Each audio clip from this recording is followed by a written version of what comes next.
जय हिंद स्टूडेंट, स्वागत है आपका अपना ऑनलाइन स्टडी क्लास में। तो आज की इस वीडियो में सीखेंगे हिंदी चैप्टर नंबर 5 का जो चैप्टर नंबर है नागरी लिपि। नागरी लिपि में जितने भी ऑब्जेक्टिव क्वेश्चन बनता है वो आज हम कराएंगे।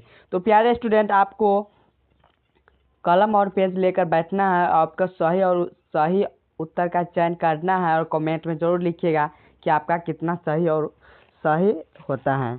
तो चलिए हम वीडियो को स्टार्ट करते हैं। बिहार बोर्ड मैट्रिक परीक्षा 2026 में जो देने वाले हैं क्लास 10th का, उसके लिए बहुत ही इम्पोर्टेंट है। जो बिहार बोर्ड मैट्रिक परीक्षा 2026 में हिंदी है चैप्टर नंबर 5, जो चैप्टर का नाम है नागरी लिपि, जो 50 मोस्ट वीवियर ऑब्जेक्टिव क्वेश्चन आज हम कराएंगे। तो हमारे चैनल पर आप पहली बार आए हैं तो चैनल को लाइक और सब्सक्राइब जरूर कर लीजिएगा ताकि इससे वाला नेक्स्ट पार्ट आप तक जरूर पहुँचे। चलिए हम क्वेश्चन नंबर 1 पर आते हैं। पहला क्वेश्चन हमारा है कि चंद्रगुप्त द्वितीय विक्रमादित्य का व्यक्तिगत नाम क्या था। यानी चंद्रगुप्त विक्रमादित्य का व्यक्तिगत नाम क्या था। तो चंद्रगुप्त व्यक्तिगत का नाम क्या था? बहादुर था या देव था या महादेव या ददन था। तो चंद्रगुप्त विक्रमादित्य का व्यक्तिगत नाम था देव था, जो ऑप्शन नंबर बी होगा। जो ऑप्शन नंबर बी में क्या है? देव है। अगला क्वेश्चन है क्वेश्चन नंबर 2। काशी क्या है? काशी असुर नागरी है या देवनागरी या पशु नगरी या पक्षी नगरी है। तो काशी जो है काशी क्या है? तो काशी एक देवनागरी है, जो ऑप्शन नंबर बी होगा। जो ऑप्शन नंबर कितना होगा? बी, यानी देवनागरी। अगला क्वेश्चन 3 नंबर है। मराठी, नेपाली और नेवारी भाषाओं का लिपि क्या है? मराठी, नेपाली एवं नेवारी भाषाओं का लिपि क्या है? खरोष्टी, मागधी या ब्राहा या देवनागरी होगा। तो इसका सही ऑप्शन है डी नंबर, जो देवनागरी है। क्या है? देवनागरी। मराठी, नेपाली, नेवारी भाषाओं का लिपि क्या है? पूछ दिया जाएगा आपको बोर्ड परीक्षा में कि मराठी, नेपाली, नेवारी भाषाओं का लिपि यानी मराठी भाषाओं का लिपि क्या है? तो देवनागरी। क्या है? देवनागरी। देवनागरी है। अगला क्वेश्चन 4 नंबर है। टकसाल का संबंध किससे है? टकसाल का संबंध किससे है? सिक्कों से, अभिलेखी से या लिपि से या अनाज से। तो जो टकसाल है उसका संबंध सिक्कों से है, यानी ऑप्शन नंबर ए होगा। क्या होगा? Option number A. अगला क्वेश्चन 5 नंबर है। गुणाकर मूल्य ने मिडिल स्तर पर पढ़ाई किस भाषा में की थी?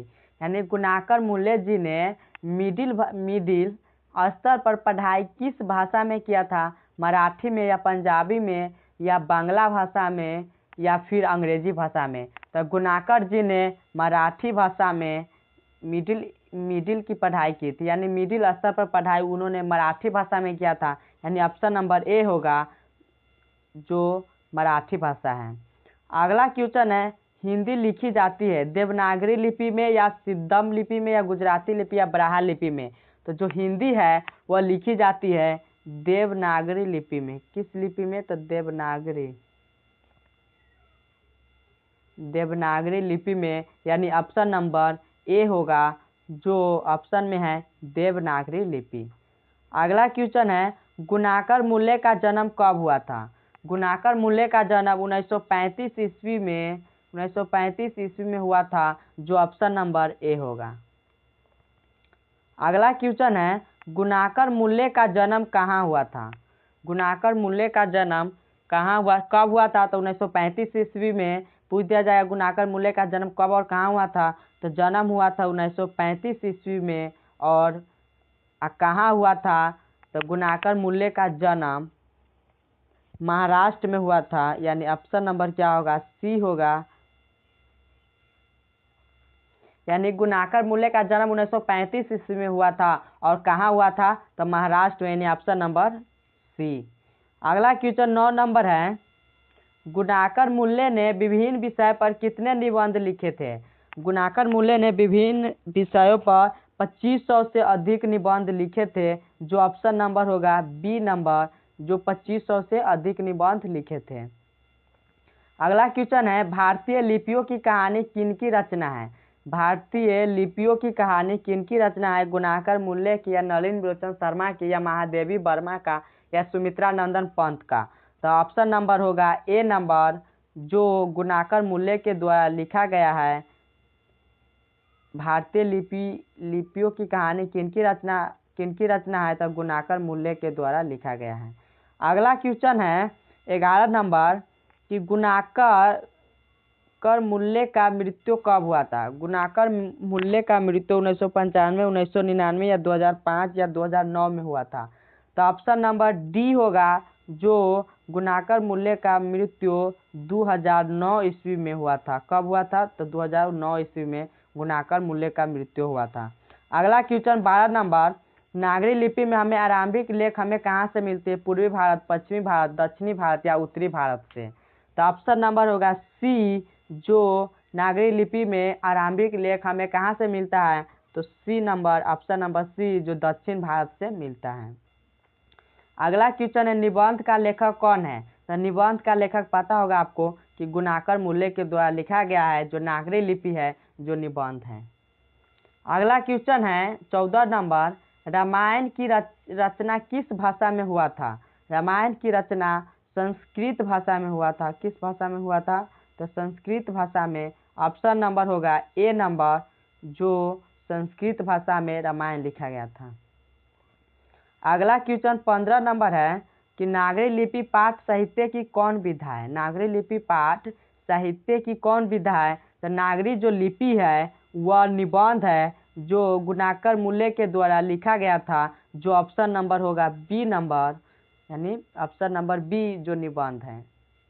अगला क्वेश्चन 16 नंबर है, दक्षिण भारत की नागरी लिपि क्या कहलाती है? दक्षिण भारत की नागरी लिपि क्या कहलाती है? तो दक्षिण भारत की नागरी लिपि देवनागरी या ब्राह्मणगरी या नंदी नागरी या विजय नागरी? तो देखिए, दक्षिण भारत की जो नागरी लिपि है वह नंदी नागरी लिपि कहलाता है। ठीक है, नंदी नागरी लिपि, जो ऑप्शन नंबर हमारा सी होगा, यानी जो नंदी नागरी लिपि कहलाता है। दक्षिण भारत में लिपि क्या कहलाता है? तो नंदी नागरी लिपि। अगला क्वेश्चन 17 नंबर है, सरहपाद कृति है। सरहपाद कृति है दोहा कोश या पृथ्वीराज या मृच्छकटिक या मेघदूतम? तो ऑप्शन नंबर ए होगा, जो दोहा कोश सरहपाद कृति है, तो दोहा कोश का। अगला क्वेश्चन 18 नंबर है, दोहा कोश किनकी रचना है? तो दोहा कोश सरहपाद की रचना है, जो ऑप्शन नंबर ए होगा। अगला क्वेश्चन 19 नंबर है, सूर्य नानक पुस्तक किनकी रचना है? सूर्य नानक पुस्तक किनकी रचना है? मैक्स मुलर, बिरजू महाराज, गुणाकर मूल्य या महात्मा गांधी का? तो ऑप्शन नंबर सी होगा, जो गुणाकर मूल्य के द्वारा लिखा गया है। सूर्य नानक पुस्तक किसकी रचना है? तो गुणाकर मूल्य के द्वारा। अगला क्वेश्चन लास्ट नंबर है, नेवारी भाषा किस लिपि में लिखा गया था? नेवारी भाषा किस लिपि में लिखा गया था? देवनागरी लिपि में, या खरोष्टी लिपि में, या शौक्षणिक लिपि में, या ब्राह्मण लिपि में? तो ऑप्शन नंबर होगा ए नंबर, जो देवनागरी लिपि में लिखा गया था। नेवारी भाषा किस भाषा में लिखा गया था? तो देवनागरी लिपि में लिखा गया था। तो प्यारे स्टूडेंट, यानी हमारा चैप्टर नंबर 5 में जो देवनागरी लिपि है, यानी नागरी लिपि है, उसमें से 20 ऐसा ऑब्जेक्टिव क्वेश्चन है जो बार बार पूछा गया क्वेश्चन था, उतना ही आज हम लेकर आए हैं। और अगला चैप्टर 6 नंबर कल लेकर आएंगे। इसके लिए आपको चैनल को लाइक और सब्सक्राइब जरूर कर लीजिएगा। तो फिर मिलते हैं नेक्स्ट वीडियो में, तब तक के लिए थैंक यू।